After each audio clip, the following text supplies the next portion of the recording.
We are the Association for Child and Adolescent Mental Health, or ACAM for short. Hello, welcome to the Colouring the Mind, Racism and Mental Health podcast series for the Association for Child and Adolescent Mental Health, or ACAM for short. This is a new three-part mini-series that will explore how racism affects mental health, with a particular focus on racism in the mental health system and racism in the mental health concept. This is the second episode focused on racism in the mental health system. I'm Jessica Osborne, a final year medical student at King's College London. I'm interested in child and adolescent mental health and women's health, particularly the health inequalities in these fields. And I've worked with a number of organisations focused on Black and minority ethnic people and their mental health.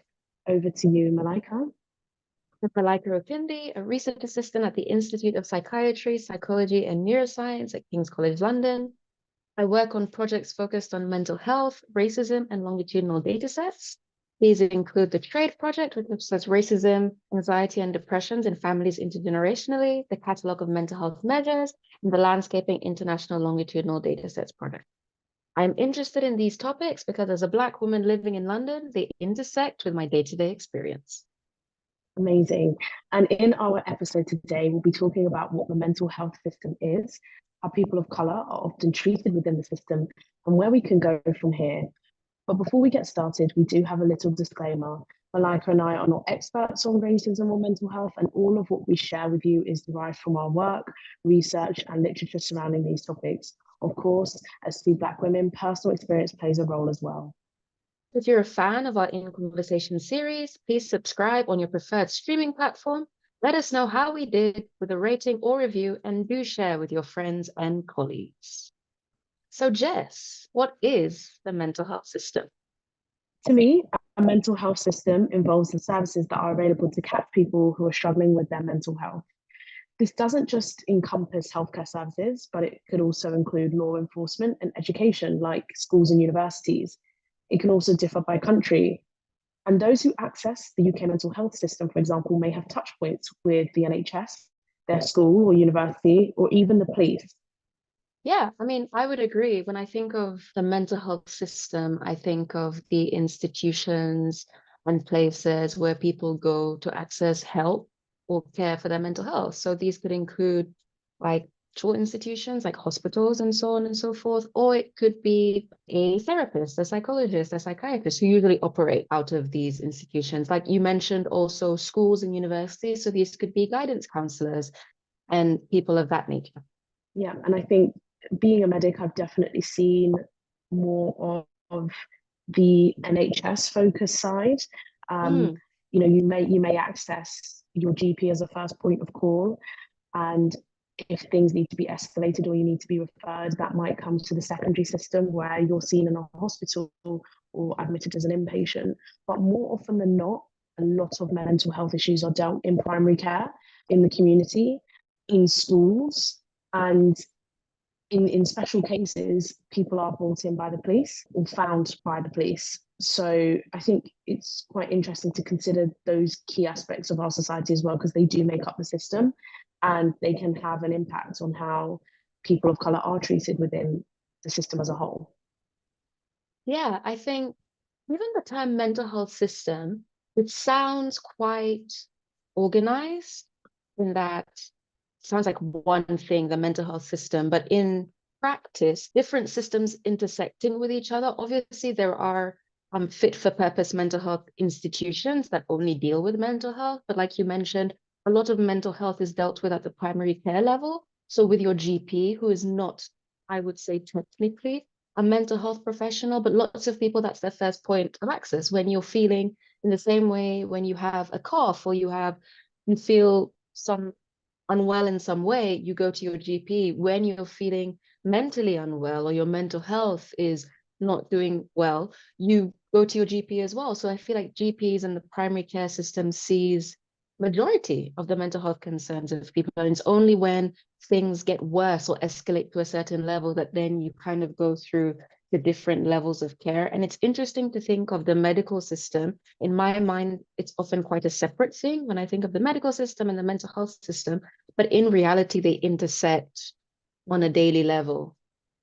we're definitely being taught to consider mental health in all of our practice and everything that we do, although medicine is still very traditionally split up into specialties. You know, there's become more emphasis than ever to consider mental health when a patient shows up for the first time. I also was thinking, as you were speaking, about more of an informal system going on as well, because as you mentioned, the system sounds really organized, but in reality, it's struggling.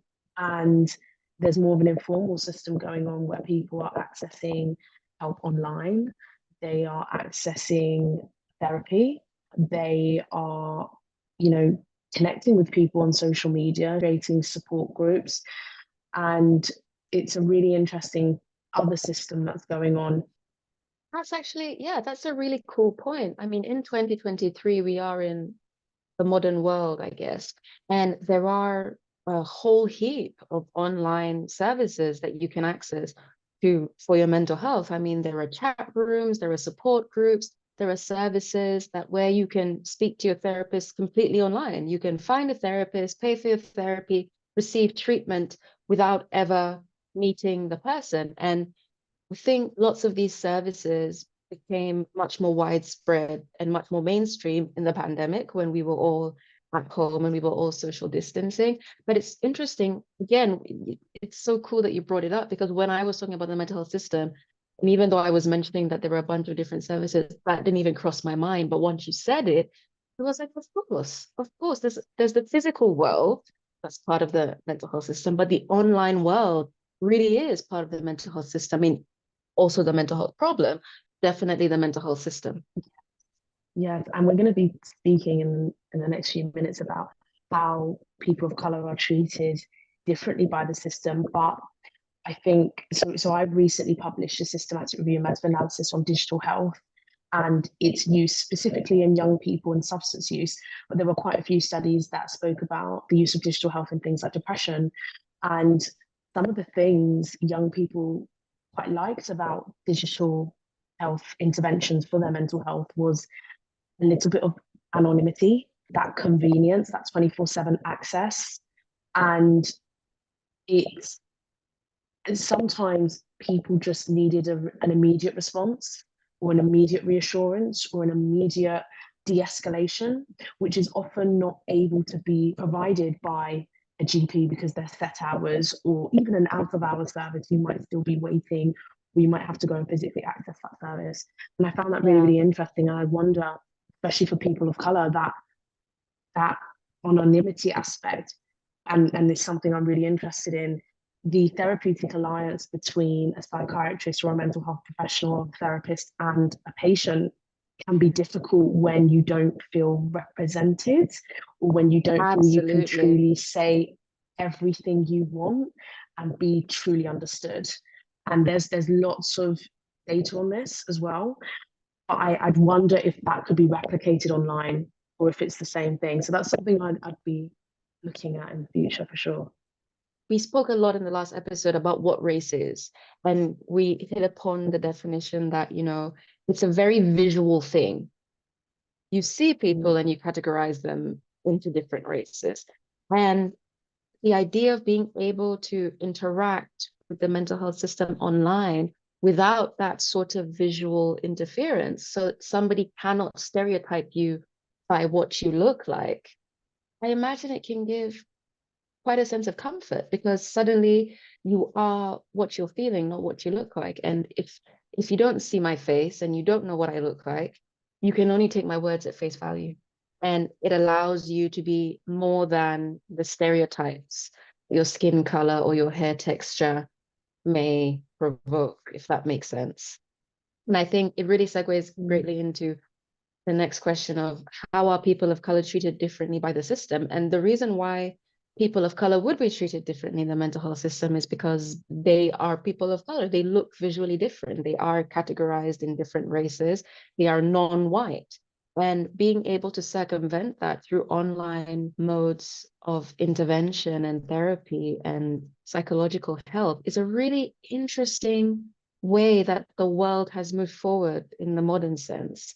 I think the internet is a weird, wild, and wonderful place. There are great parts, there are not so great parts.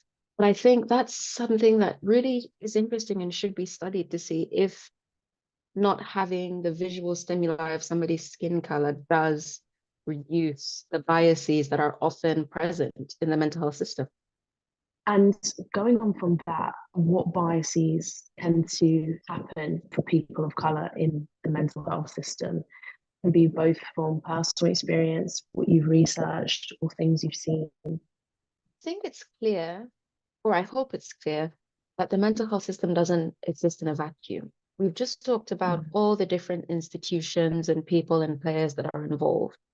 So the mental health system is not immune to racism and systemic racism that affects our society. So stereotypes about people of color and different races do affect the quality of care that those people receive within the system. One interesting statistic that I saw from the Mind organization is that statistically, Black people are sectioned under the Mental Health Act to a far greater extent than their white counterparts. This speaks to sort of the institutional racism at play when race-based beliefs become policies and practices in institutions and organizations, and in this case, quite a disjointed system. So the stereotype that Black people are angrier or more aggressive or more dangerous than their white counterparts then is translated in the system and into practices that result in Black men being restrained more than their white counterparts, Black people being sectioned more than their white counterparts. What it means is that the expression of anger in a person of color is not looked at the same way as the expression of anger in a white person. The expression of fear, of distress, of a mental health crisis is not looked at the same way. And that isn't to say that people within this system are particularly racist more than society at large, but it is to say that the lens is quite focused because there are relationships of power within the mental health system, the ability to be sectioned, the ability to give or withhold treatment, dependent on what a psychiatrist, psychologist, or other professional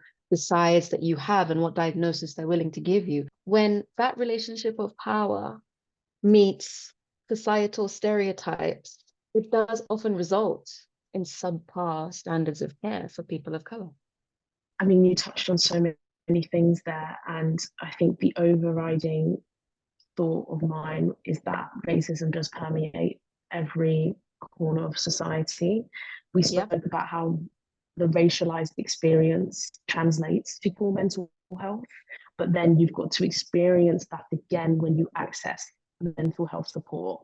It's a really dangerous cycle that a lot of papers have reported on as well, that, you know, Black people don't access the mental health system as much. And if we take time to investigate those barriers, how much of that is because they lack awareness of their condition, or, you know, just don't know about the services? Or is it really about, am I going to get the help I need? Am I going to be sectioned? Am I going to be forced to stay in hospital? Is this going to end up being a criminal record for me? You know, Absolutely. And that is a big concern when worrying about being admitted or seen by a health professional. And distrust, I would say, in the healthcare system when it comes to people of colour is not completely unjustified, because they do see family members and the way they're treated, they hear things.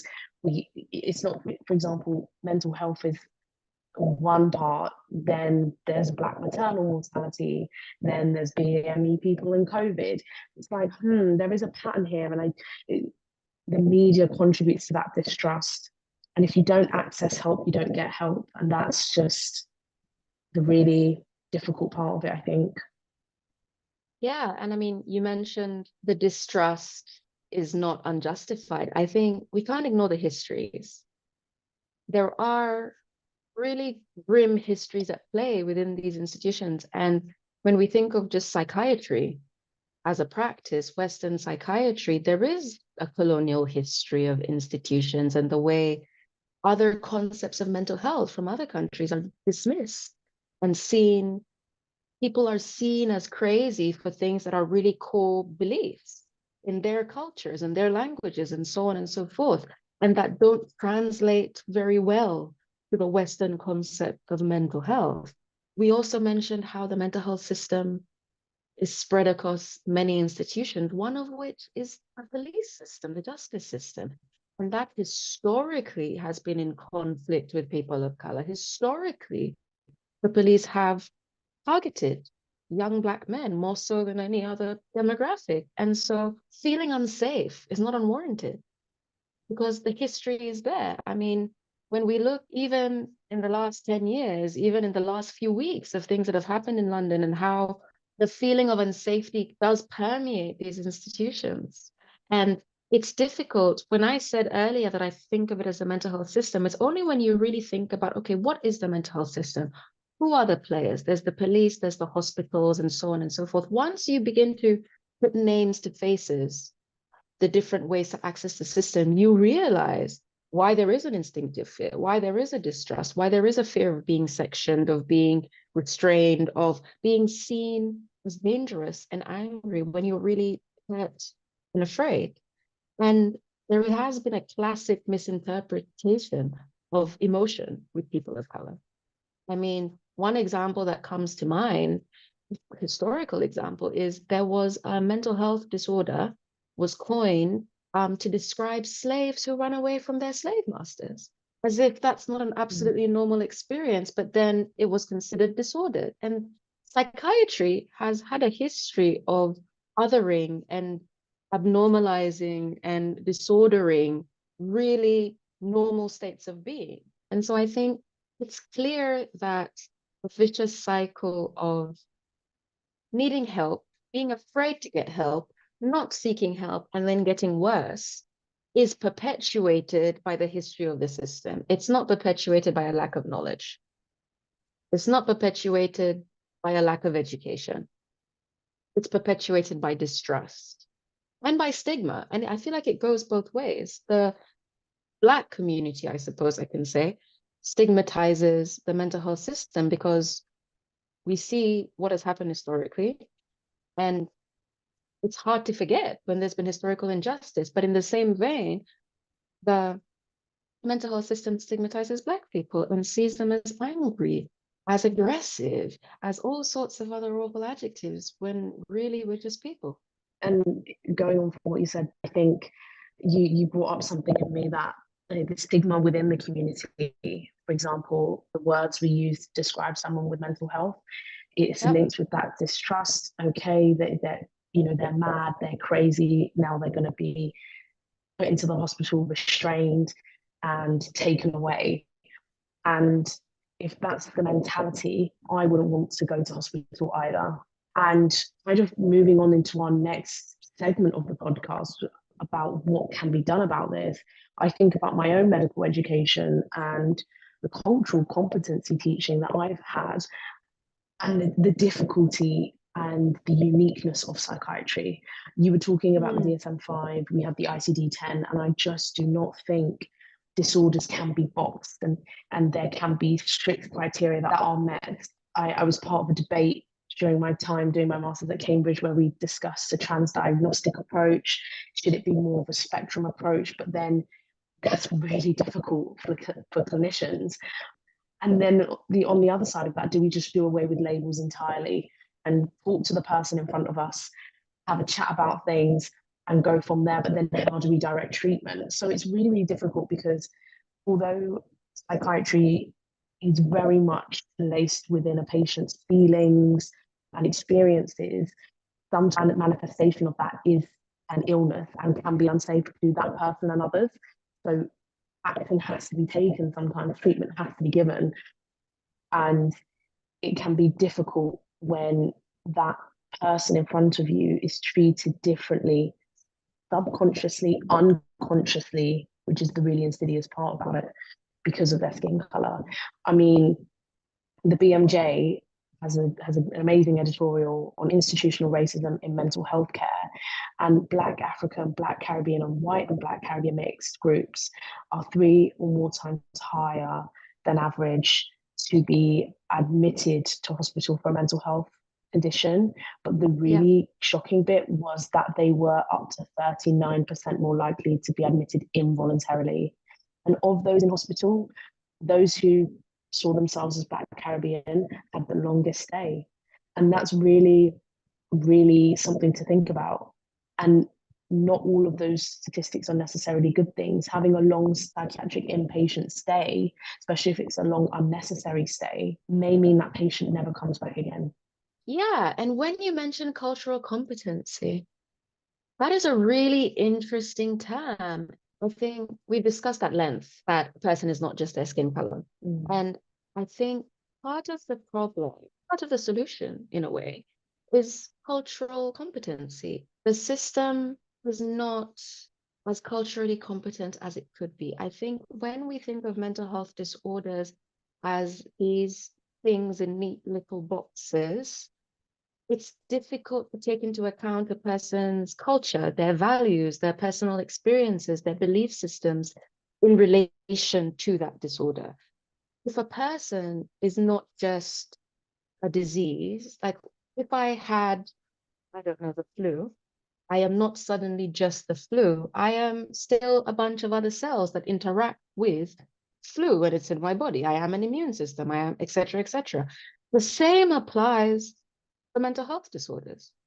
I think we have to not treat it, mental health disorders in its own silo, and we have to think about it holistically to be able to be culturally competent, because even the way people conceptualize mental health and good mental health changes dependent on culture. When I was doing the landscaping activity on one of our projects, something that became very apparent is that in a lot of studies, longitudinal studies in Europe and America, the concept of mental health was very individual. So person accesses mental health services, and if they are not doing well mentally, then perhaps their government has failed them. The system has failed them. Something has happened to them personally. But in a lot of studies in Asia and Africa, what we saw was a much more community-based concept of mental health care, where if one person is having mental health difficulties, the solution was not individual, the solution was community-based. The solution was training their whole family, their whole village, their whole town, and so on and so forth, on how to better deal with mental health disorders. It wasn't, you weren't going it alone, in a sense. And when I think about myself and my own culture, when I think of my mental health, it is very much intertwined with the health and well-being of my family. We kind of like, we all win together and we all lose together, for lack of a better term. So when I'm going through mental health difficulties, I have my family members alongside who help me with the solutions, who rally around me. And when we don't think about mental health in that kind of concept, it becomes difficult for me, at least, access and think of my mental health as a very individual thing that is not dependent at all on anyone else or anything else. I'm very much affected by my circumstances, the context in which I live and work, as well as the mental health and well-being of the people around me. And I think sometimes the mental health system doesn't quite account for that. And having looked at, when we were doing our landscaping activity, we saw over 3,000 longitudinal studies from across the world. And the theme of community care was really prevalent in African and Asian communities. And I think it would translate to African and Asian communities even here in the UK. And so I think more work needs to be done to move away from this paradigm that Western psychiatry is the be-all and end-all, begin to accept other ways of thinking and other modes of being. I think, when I think of global mental health, which is sort of this movement that is trying to address the idea that Western psychiatry is not the only answer, that's what I see. I see taking people's culture, taking the way people live, taking the words they use. Not everybody uses anxiety. Not everybody uses depression. Not everybody is able to describe their mental health in those terms. There are other words in other languages that don't translate. And just because they don't translate doesn't mean they can't be treated. Perhaps the treatment is different, but how I describe my mental health and the ways that I know how is equally as important as depression diagnosed with a PHQ-9 standard measure. And we need to try and understand, I mean, I think on some levels we need to do away with the whole standardized and non-standardized measures of mental health, but until then, we need to start standardizing other ways of conceiving mental health. And a lot of what you spoke about just then are the principles of cultural competence. So that diversity of perspective and being able to consider that when you're talking to somebody, being sensitive to, aware of, and happy to adapt to cultural differences. That is all part of being culturally competent. And seeing a culturally competent teacher, police officer, mental health professional, therapist, whoever it is, can really transform your experience. I love what you said about use a patient's own words, because I really don't think we do that enough. And it's something that actually hammering into us in medical school recently. Do they use the word, depressed? Did they use the word seizure? Did they use the word unhappy? Were they crying? What did they describe? And write that down word for word. Repeat it back to them. Ask them questions. And I think a really important part of cultural competence that I think a lot of people aren't comfortable with is being inquisitive. You can ask questions. You can find out more. I think more resources do need to be available in terms of learning about, for example, and also an encouragement of learning about cultures, from religion to racial differences. I mean, look at what food they eat if you want. As a doctor, that could be really, really helpful, for example, in a diabetic clinic where people eat different food. I mean, it has amazing effects for everyone. And I think that I wish there was more encouragement to ask those questions. And if you're not comfortable to ask them to a patient because they're also not there to educate you if they don't feel like it, go and look things up. And that's absolutely fine. So interesting hearing about it from the doctor perspective. Obviously, I'm in research. And so when we think about bringing in patient perspectives, we think about lived experience experts being part of our studies. And so bringing in their perspectives from the beginning of a research study to the end, and making sure that the research is culturally competent and that we're really amplifying the voices of the people that we're studying. I think it's so interesting to hear from your perspective that in training, they are telling you to use the patient's words. And that's really encouraging for me to hear, because obviously I'm not a doctor. And so I don't know what goes on in training to be a doctor, but it's really encouraging to hear that that's an important part of what they're hammering home, that you need to use a patient's own words. And the example you gave about diet is it's so useful, because when you think about any sort of dietary issue, usually the diets that you are prescribed to follow they do not translate across cultures. It adds to the resistance to treatment. It adds to the unlikeliness of the person searching the treatment and getting better, because not only are you ill, you're already feeling awful, but now you have to do something that is so out of your comfort zone. You now have to go and stock all new staples in your cupboard, in your kitchen. It's expensive, etc. It just makes everything harder. And if we think of mental health in the same terms, when you speak to me in a language that I don't identify with, I'll have to store new terms in my brain. Not that learning new terms for what we experience is technically a bad thing. If I'm already ill, I'm already feeling awful, we look towards is comfort. I want to feel better and I want to be comfortable. So I want to use the terms that I understand, that I'm used to. And also, a large part of mental health and physical health is communicating what's going on with you to other people. If you give me words I don't understand, how am I supposed to tell my mom what's going on? How am I supposed to communicate it to then my pharmacist that I'm taking my prescription to, and that we're discussing side effects and things like that? How am I supposed to communicate outside of that session with the mental health professional to the rest of the world what's going on with me when I'm talking to my line manager, when I'm talking to anybody else and trying to explain what's happening and what accommodations I need?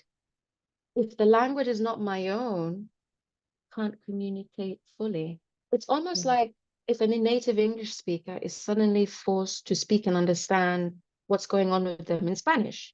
It's difficult. It's just the grammar is different, the tensing is different, the words are different. And even if you can muddle your way through, you can't quite communicate fluently.